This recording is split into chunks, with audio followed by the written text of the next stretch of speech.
Look, grind hard, well done, sir, and welcome to the freaking Well Show. What's going on, guys? Roman the Roman here. I'm here with Chris Winings, and he is a Amazon tax expert, and he's going to answer your questions today. So let's get into it. First question: how do we file taxes as a pure used bookseller on Amazon FBA?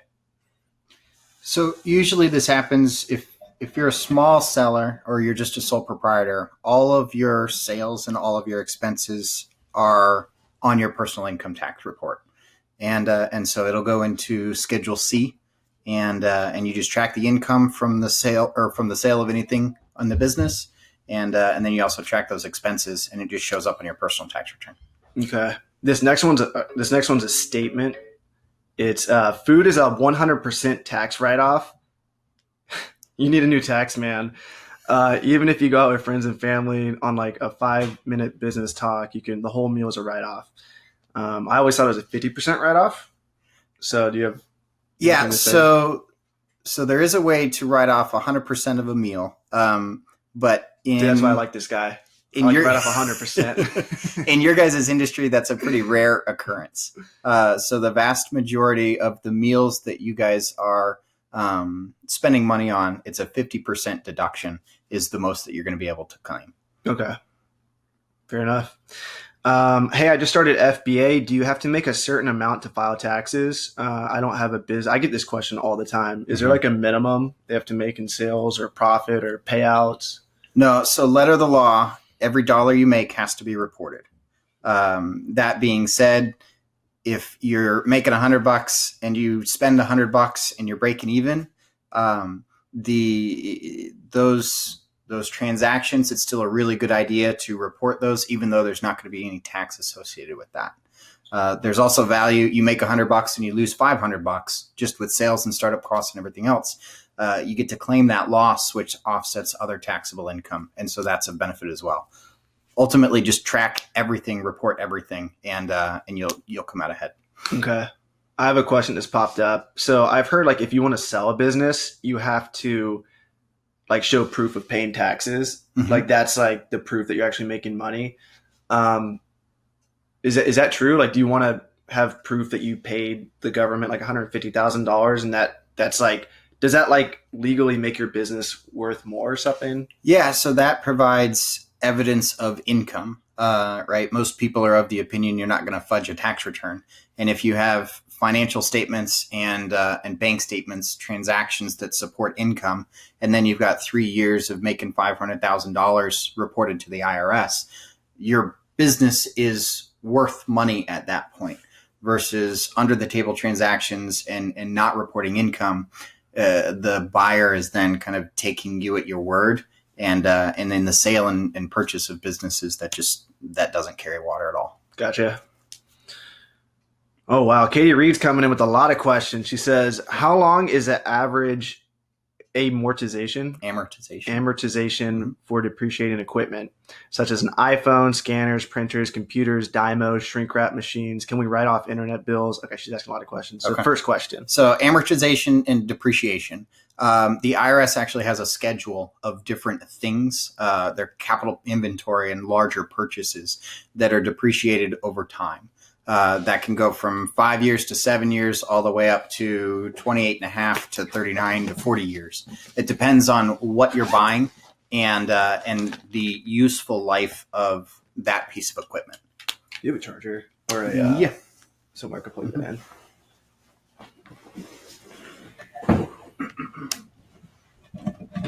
You got a longer cord or no? This is a pretty long cord here. That's all we need. Oh, okay. Yeah. Sweet. We're good. Okay. Yeah. You can move that wherever. All right. Katie has 100 questions. Next question is, can you write off internet bills? Yes. Is it typically anything you wouldn't have done or purchased if it wasn't for the business? I don't know what that means, Katie. So I'll qualify the internet bill answer, and really anything. So you can write off anything that's being used to further your business. Okay. And so in your world, that can be a lot of things. And as long as there's a business use and it's a reasonable and prudent purchase that's in line with your business, it can be written off. Yeah. So I use Xfinity Wi-Fi for Amazon stuff all the time. Yep. That's so now if you use it exclusively for your business, there's no personal use of it whatsoever, then 100%. Letter of the law, if you're using it for both personal and business, you get to write off the business side. okay. And then it's your job to kind of What do you mean right off the business side? Like only a percent? Of a it? percent of it. Like so if it's a 50% or a 60 or an 80%. Oh, you literally choose. Okay, use this 75%. Okay. Yeah, it's kind of hard to write off 100% of your home internet. Okay. Because the IRS looks at that. What's like a safe number to write off then? So Making them uncomfortable with these questions. So what I do personally for I have a home office as well. I use it 50% for business, and then I've got 50% for personal. Okay. And so I'll claim 50% Gotcha. at that point. Let's see. Is marketing 100% tax deductible? Yes. Okay. What's a fair tax person charge versus getting ripped off?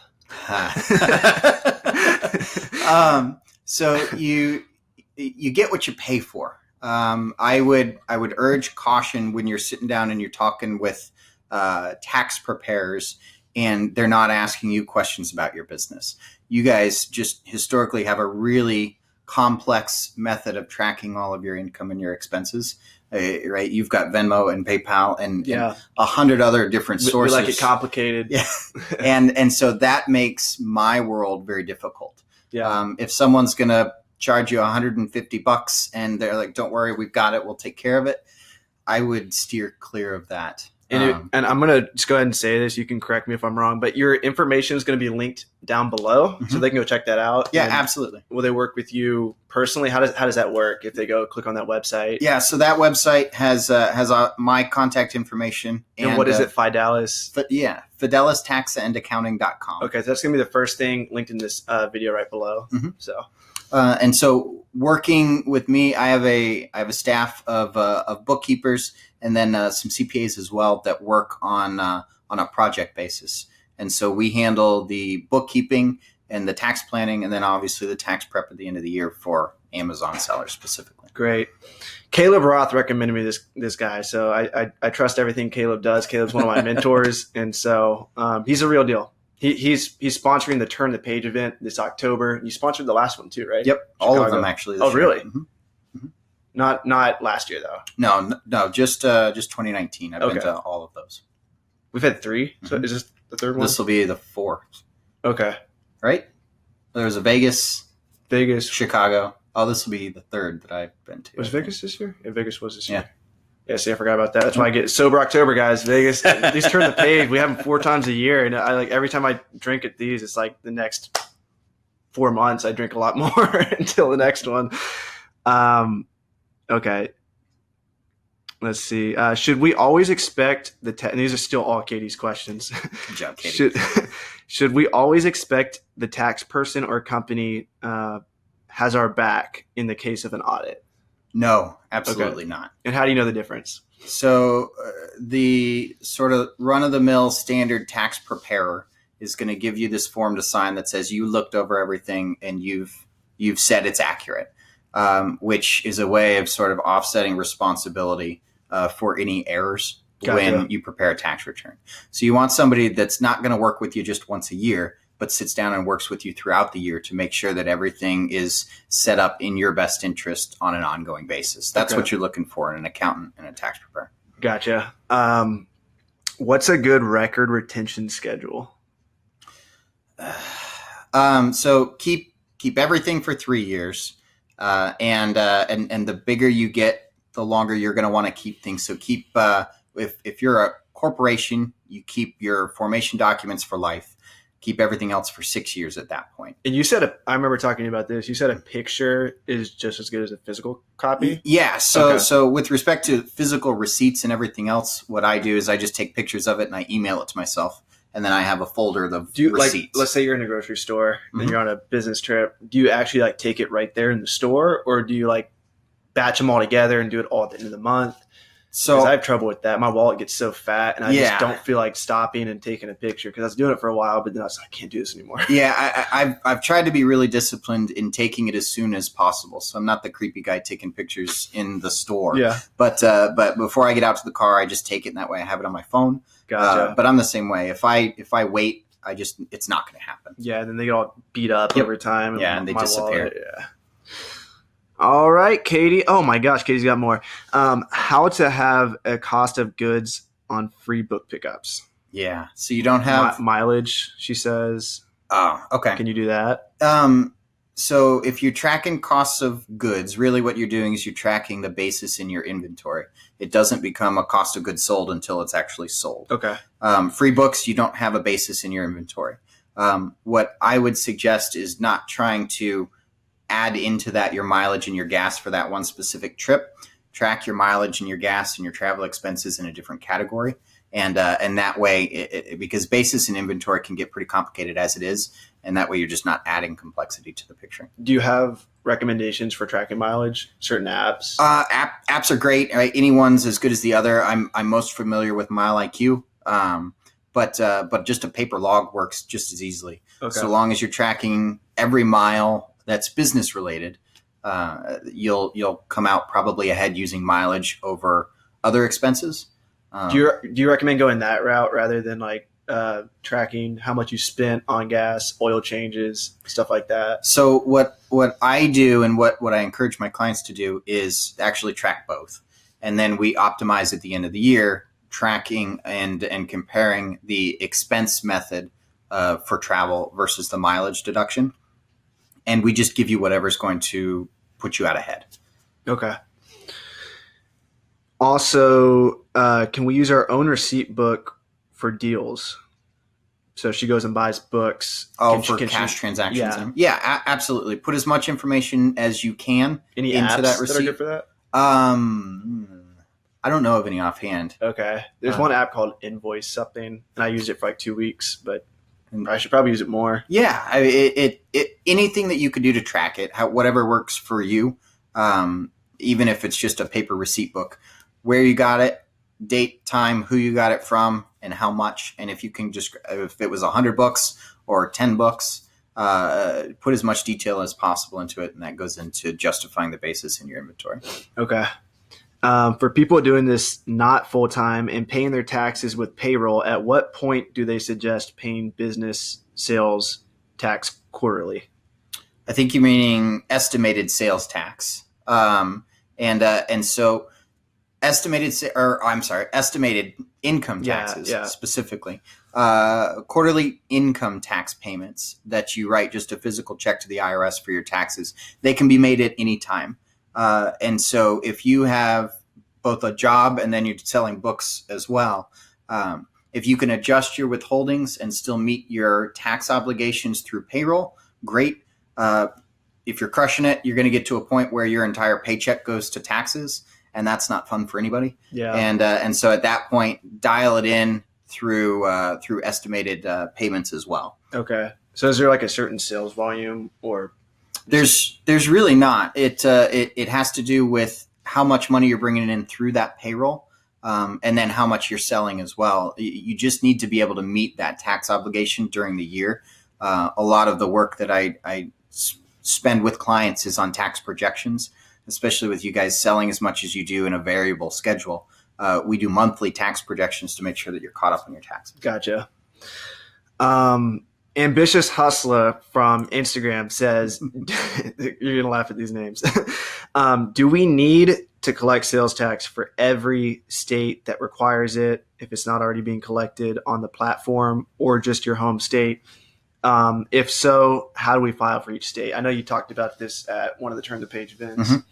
So sales tax is a beast. Every state has their own criteria for what they deem the triggering event for a sales tax collection and setting up a sales tax account. You can't collect sales tax until you've registered and you have a sales tax account number in that state.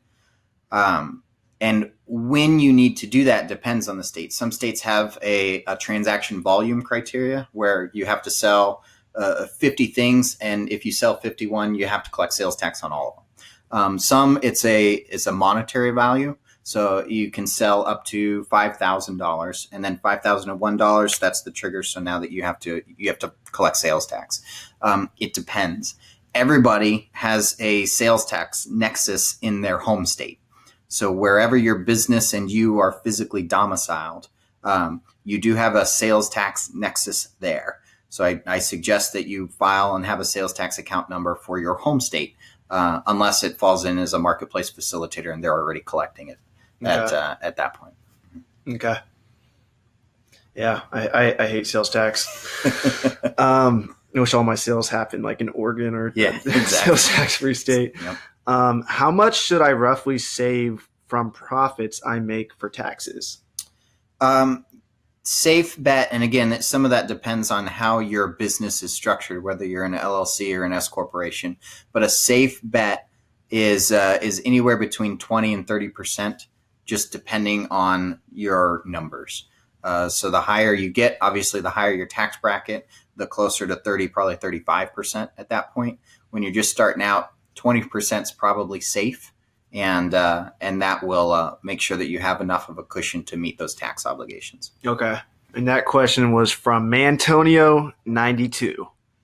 Mantonio92 is always coming to my live streams, calling me Romy Rome every single time. So I'm glad we're not live right now. Otherwise, that would have thrown me off. How do I file taxes if I've been selling books without a business license for 3 months, but now I need to get one because I want to get into wholesaling, which you need a business license for? Sure. I want to back up. Yeah. What's a business license? So I'm an LLC. Yeah. So each state's going to have a different requirement, just an administrative requirement on whether or not you're allowed to sell things. Okay. And so some require a specific type of license for either a municipality, a county, a city, or a state that allows you to sell things. That's different from like a resale permit? Yeah. Mm-hmm. Or is it the same thing? So again, it depends on the state. Sometimes they're all lumped in. Okay. Sometimes they're different licenses. Gotcha.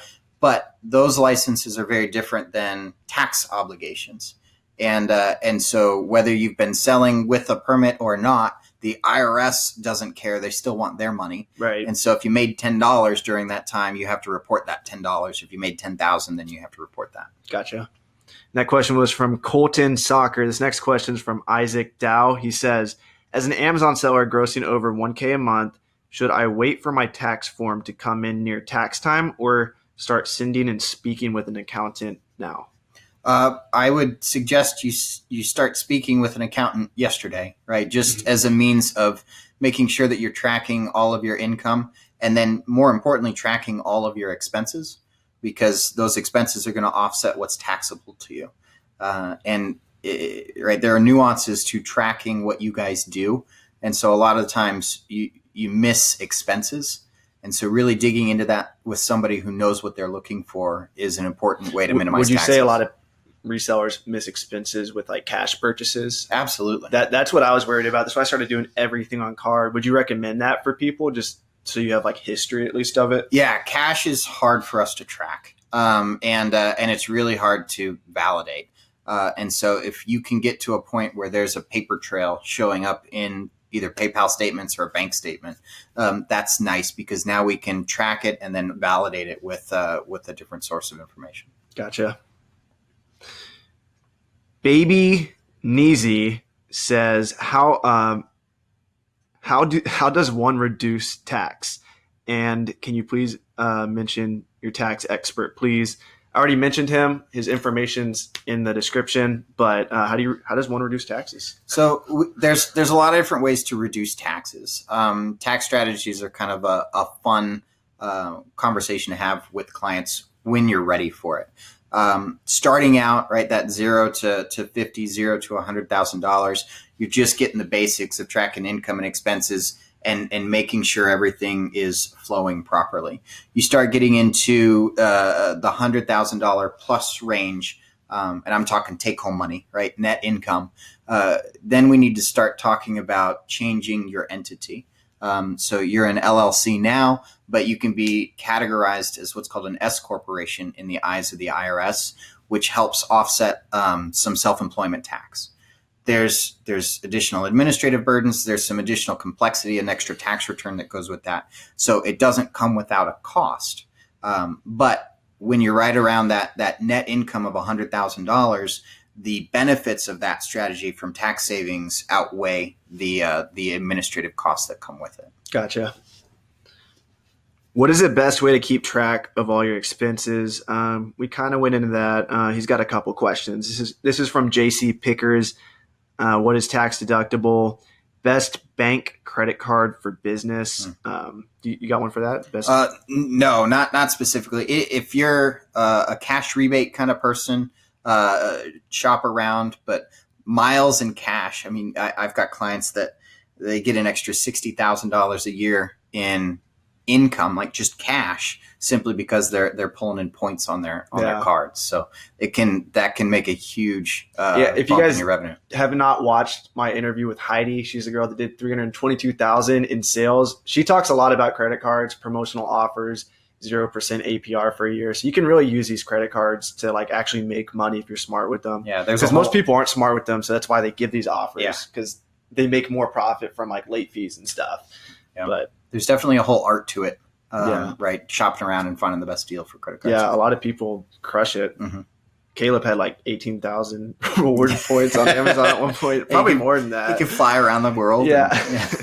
He could have like groceries delivered to his house.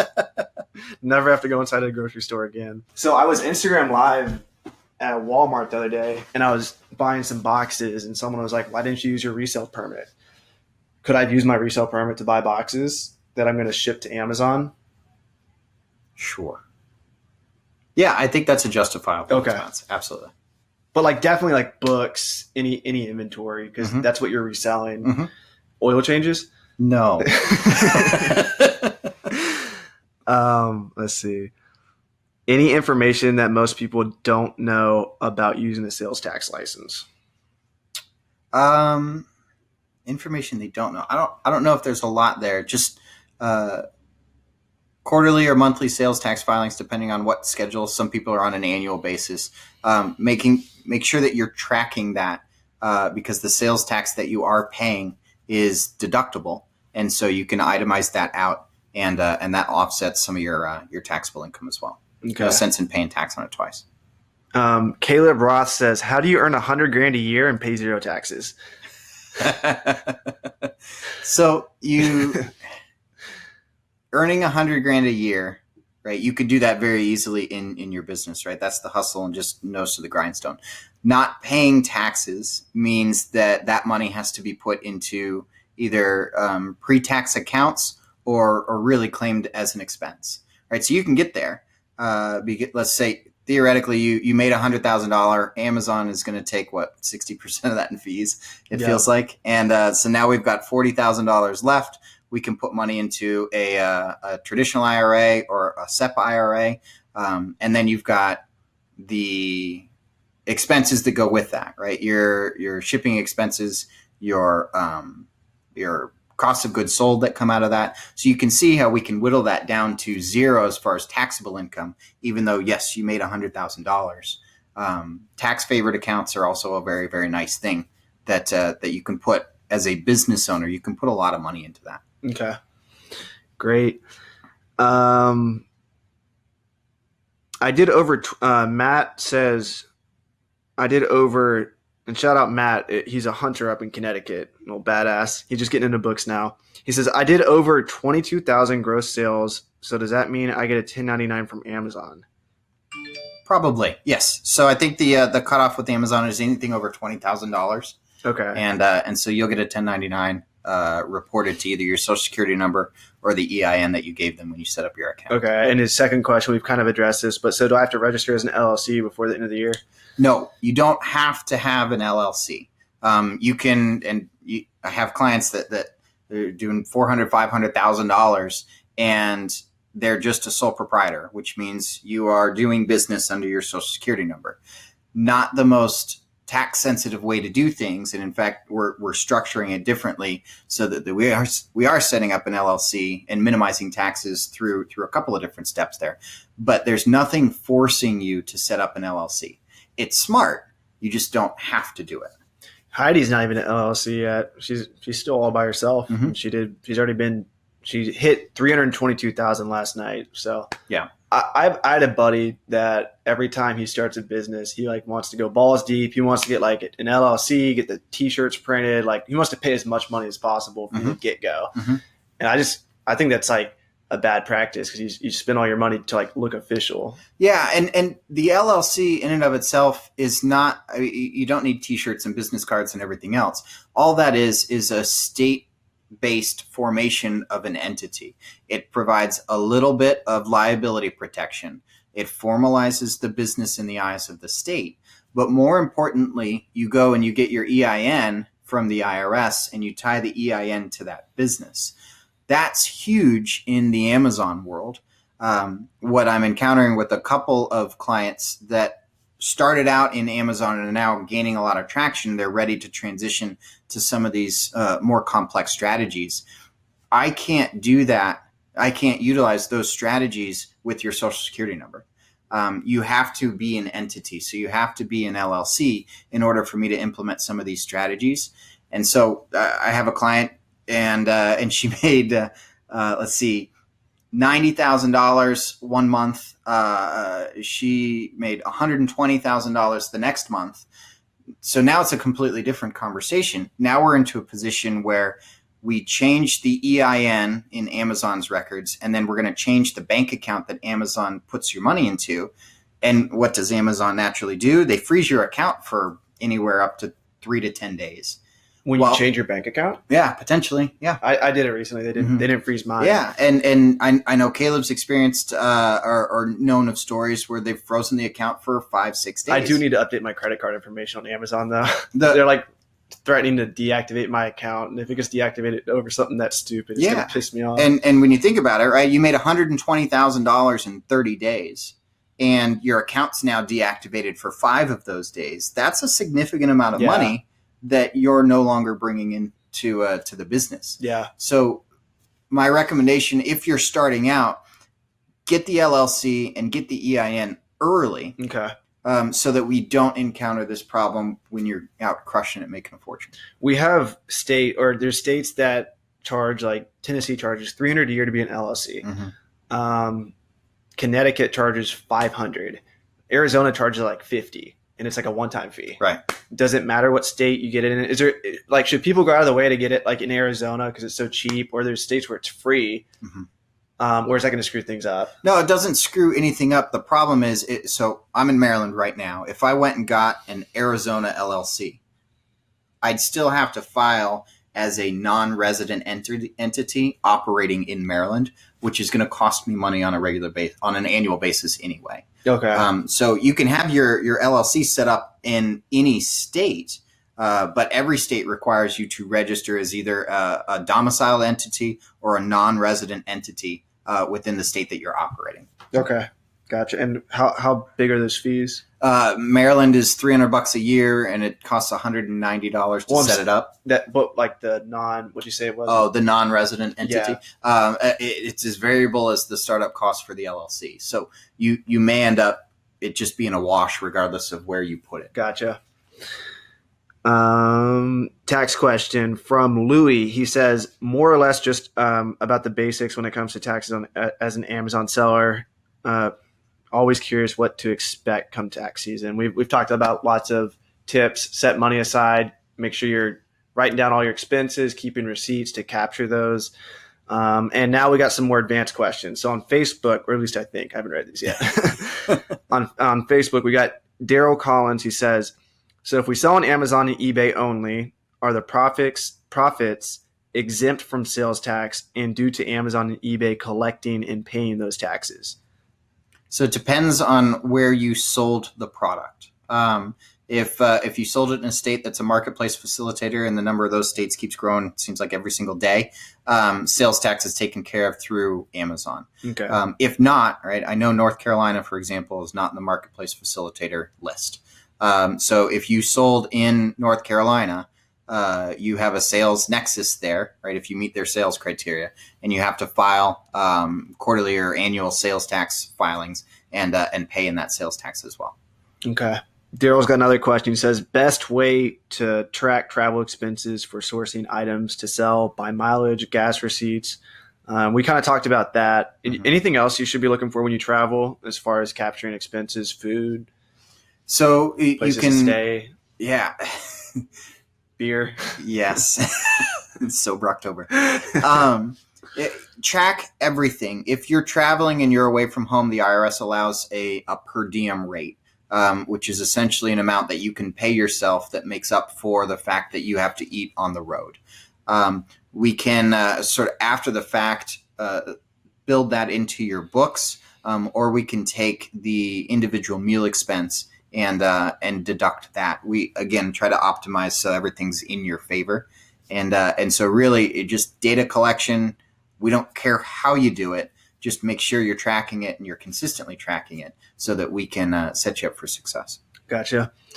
Are all meals while outsourcing eligible for deductions? Did we talk about that one? Food? You said food could be 100% write-off in certain scenarios. But yeah, so the scenarios that you guys encounter, food is not 100% write-off 99% of the time. Okay. So if you're out and about, it's a 50% deduction, right? Even if you're outsourcing and you have to get a meal on the road, it's not 100% deduction. I know you guys want it to be. It's not built into the tax law that way. What's a perfect scenario where it is 100%? So perfect scenario where it's 100% is you come to my office and we're sitting down reviewing things with the bookkeeper, me and you as a client, and we're working and we're just grinding through this for 3 or 4 hours. If I have a meal brought in and the bookkeeper's eating, I'm eating, and you're eating, that's not entertainment, that's business. Gotcha. And so that's the perfect 100% deduction example that I can come up with. Okay. What if we like met and had beers? If we met and had beers, Yeah, and I'm buying because you're cheap, that's 50% deduction to me. Okay, fair enough. Recommended business models strictly for a bookseller. He said like at a certain point you want to become an S corp, but that's like once you make about 100,000. Yeah, once you're bringing home 100,000, and that's a really conservative number. There's some accountants that say anything above bringing home about 75,000. That conversion to an S corporation actually makes sense. Okay. I say 100 just to play it a little bit more conservative. Okay. Can inventory expenses only be deducted when an item sells? Yes. Mm-hmm. Say I spent 3,000, but only 1,000 is sold. Can it all be deducted at the end of the year, or just what's sold? So, letter of the law.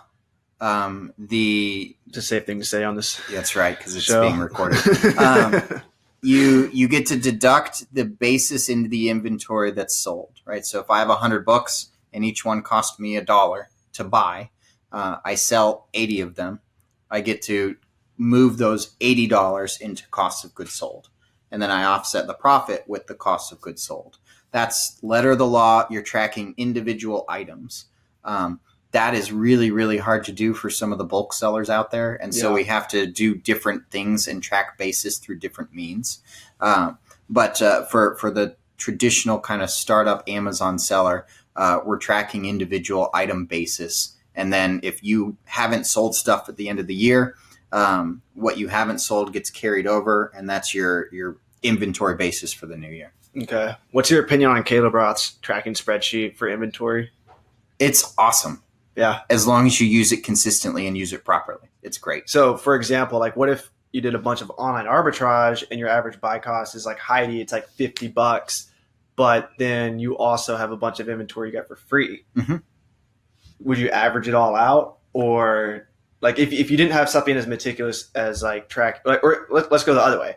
If you did have Caleb's tracking spreadsheet and you know exactly what books sold and what the buy cost was, you could capture more expenses that way versus finding the average. Right. Absolutely. Okay. Mm-hmm. So that's going to be in the description below too. If you guys use that code Romer, I don't think it'll work actually. I think it was like a 7-day thing. I'll text Caleb after this, and when I publish this video, I'll try to get like a little code out there for you guys, maybe like 20% off or something. So that's my plug. 2-part question. Firstly, what are the must-have ways to save you a headache, things to keep track?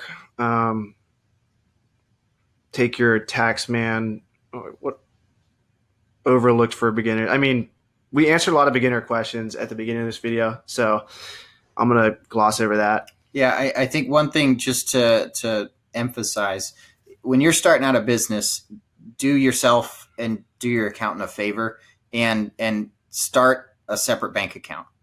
And even if it's a personal bank account, but you're sort of mentally allocating that as your business account, try to be a purist with respect to the money coming into that and the money going out. I'm having trouble with that right now. Yeah, I know. because what happened, I mean, I had a business bank account. I was religiously just using it for a couple months, but then Venmo did this weird thing where they won't let me hook up like a business debit card to it or bank account because it's like a personal app. Have you had experience with that? Like, yeah, much with Venmo? And so Venmo, PayPal, all of those are the pain in my neck right now. Well, PayPal lets me set up business. Yeah, PayPal sets you up. Venmo won't let me like set up a business bank account with it, or at least maybe it's something I'm doing wrong, but I've called them and I can't figure it out. And in that case, I would say set up a personal account, tie that to Venmo. But that like personal account is really, in your mind, a business account. And that way you're kind of staying consistent across the board. Gotcha.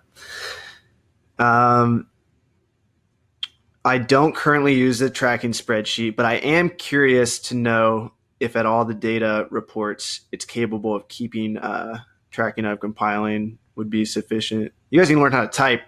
But I mean, yeah, it's pretty good. I mean, if you use its tracking spreadsheet, right, you can track like everything. There's even like pages for mileage and all that. I don't use that just because I have Mile IQ, but I mean, for inventory, I'd say that tracking, like if you're using Excel list or some type of software that's compatible with it, you're going to, and as long as you're not like bullshitting and you enter exactly like what you paid for the Gaylord and like the books you sell, all the buy costs are captured in the spreadsheet, like you're good. Absolutely. But sometimes I'll send in like, I don't know, sometimes like my listers screw up a number where it says like we spent 10 grand on like 100 books or something. So I wish I could write that off, but I know I can't. Okay. Randy Banks says, is there a general rule to what you have to pay federal and state? Say 1/3. You said 20 to 30%. Yeah. If you're setting aside a third, you're usually pretty safe. Okay. Right. And that'll cover some of your self-employment tax, and then it'll cover your federal tax until you get into some of those higher tax brackets. So if you're outsourcing and you can do a quick judgment, not sure what that means. I guess he's maybe trying to factor in the profit he would make on a book before he buys it and how much he has to pay in taxes, but you're thinking too far ahead, man. Yeah, you're way too far ahead because Amazon's going to take half, and so just go out and grind. Also, if you sell for people, what exactly are you taxed on? That is a great question, Randy. Thank you for asking that.